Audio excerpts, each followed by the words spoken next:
25 ta' Settembru San Finbar, Isqof ta' Cork, għex bejn 570 u 623. Kien jismu Locan u twieled f'Connat fl-Irlanda fis-seklu 6. Ommu kienet nobli fil-qorti Irlandiża u missieru bniedem tas-sena. Tgħallem għand il-patrijiet ta' Kilmacil f'Kelkini li semmewh Finbar, jiġifieri ras bajda, u beda jissejjaħ Finbar. Mar pellegrinaġġ lura u għadda minn Wales fejn żar lil San David ta' Medivja. Waqqaf skola monastika fuq il-gżira ta' Lone Arrow fejn għex għal xi żmien bħala eremit. Waqqaf imbagħad monasteru li madwaru żviluppat il-belt ta' Cork li tagħha kien l-ewwel isqof. Dan il-monasteru kien popolari ħafna fl-Irlanda t'isfel u issieħbu fih ħafna dixxipli. Ipprektika l-Vanġelu fl-Iskozja u fl-Irlanda u miet madwar is-sena 623 fil-belt ta' Cloyne, imma ġie midfun f'Cork.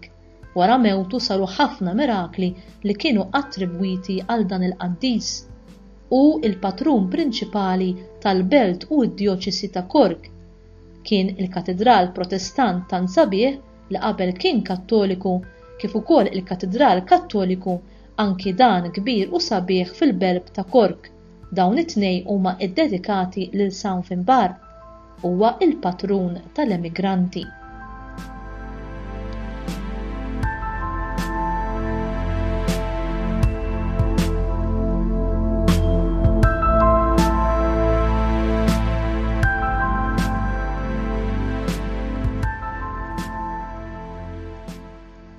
Fil-punent ta' Cork u fin-nofsinhar ta' Kerry, il-pratika tal-mixi bħala pellegrinaġġ lejn l-eremitaġġ ta' San Finbar, barra li ilha stabilita għal ħafna sekli, f'dan il-pellegrinaġġ wieħed jista' jammira il-ħolqien veduti spettakulari fuq Bantry Bay u medet tal-kosta tal-West Cork. Iżda huwa l-aspett spiritwali li l-aktar li jattira lil ħafna nies. Il-mistoqsijiet li wieħed jiġuh f'moħħu u jagħmel dan il-vjaġġ jistgħu jkunu dawn. X'immotiva lil Finbar biex iġib l-aħbar it-tajba ta' Kristu f'dawn il-postijiet? Liema messaġġ waslilhom li bih għamel fuqhom dak l-impatt li bidlilhom mill-qiegħ? Għaliex il-bnedmin ta' dak iż-żmien bikri għażlu propju dawk l-imkejjen sik ta' qalb in-natura biex fihom ħolqu monument li fih ikkomunikaw ma' Alla bit-talb? U għaliex f'dak il-lok hemm sens ta' paċi u serħan mhux tas-soltu? Nistgħu nitolbu minn kull imkien. Fejn huwa il-post favorit tiegħek biex titlob? Nafu li Alla jismana minn kull fejn nitolbu, iżda kulħadd għandu il-post jew postijiet speċjali fejn l-aktar li jħobb iqatta' ħin mal-mulej. Eżempji ta' postijiet jistgħu jkunu dawn: qalb in-natura. In-natura hija element importanti li bosta postijiet speċjali għat-talb. Hawn min għandu ġnien personali tiegħu fejn fih jagħmel ħin ta' meditazzjoni u fejn fih ikun jista' jkun kwiet ftit waħdu. Iż-żbuħija tal-fjuri tas-siġar tal-asafar tagħtihom sens ta' kalma.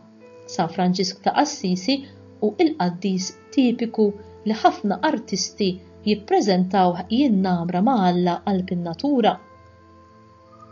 Ħdejn il-baħar jew qrib xi post bl-ilma jgelgel huwa lok ieħor magħżul minn diversi nies. Hawn min iħobb jippissiġġa fuq ir-ramel waqt li jiftaħ qalbu mal-Ħallieq. Hawn min imur fuq xi għolijiet jew f'xi wied sabiħ.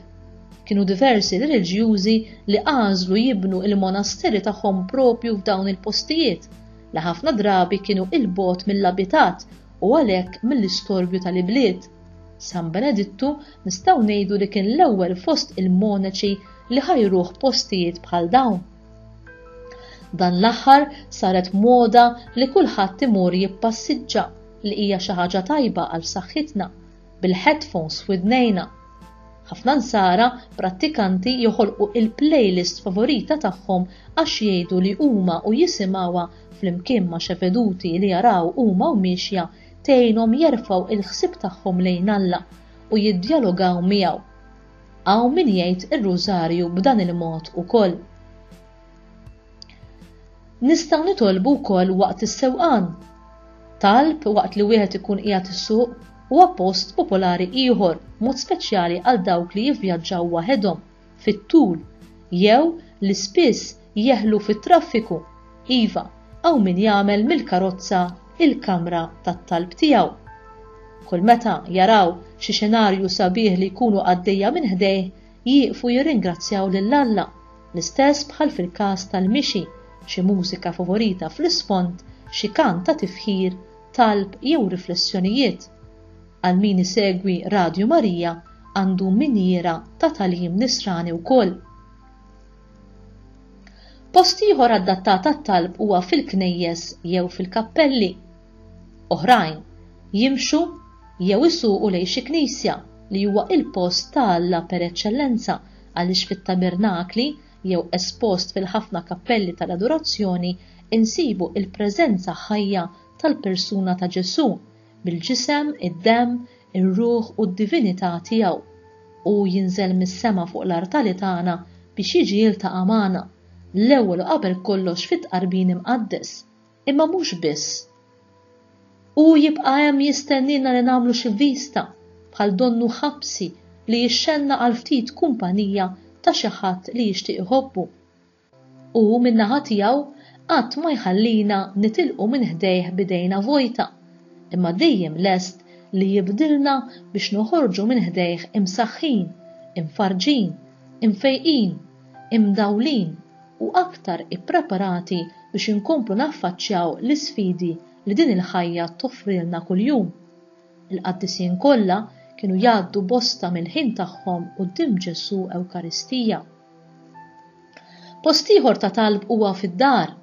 Ħafna jgħidu li il-post fejn l-aktar iħossuhom komdu huwa fid-djarhom stess, min fis-salott, min fil-kamra tas-sodda, min f'xi kamra partikolari oħra u min f'xi gallerija jew fuq il-bejt. Hawn min għandu wkoll xi pultruna jew siġġu jew inġinokkjatur jew imħadet apposta li jużhom waqt it-talb.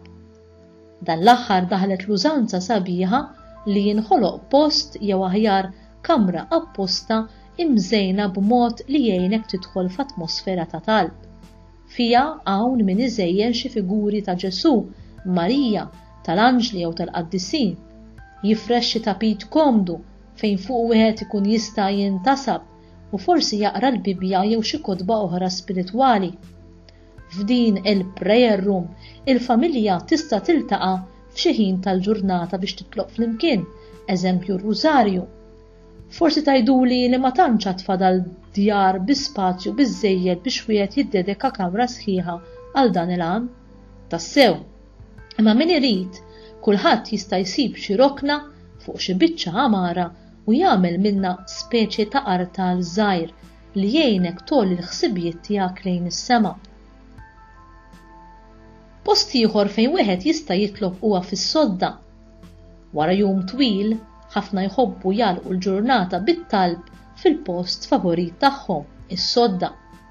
Hawn min ma jidħolx fis-sodda qabel ma jkun niżel arkubtej ħdejha biex jitlob tal-aħħar.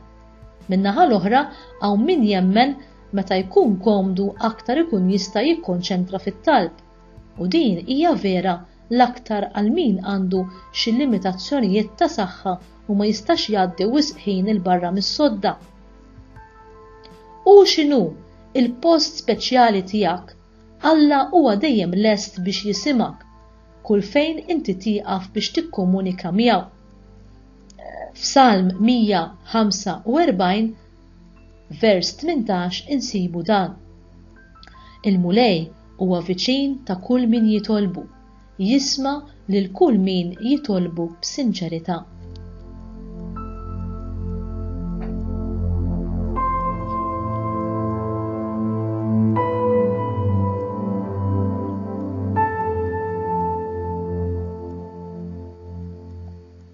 Talba. O Alla, Int għamilt lil San Finbar eżempju eċċellenti tal-imħabba divina u tal-fidi li tikseb lid-dinja u żidtu mal-lista tar-rajja qaddisa. Għatina li bit-talb tiegħu għalina aħna nipperseveraw fil-fidi u fl-imħabba bħalma għamel hu, hekk li naslu biex naqsmu miegħu ukoll fil-glorja. Nitolbuk dan bi Kristu Sidna. Amen.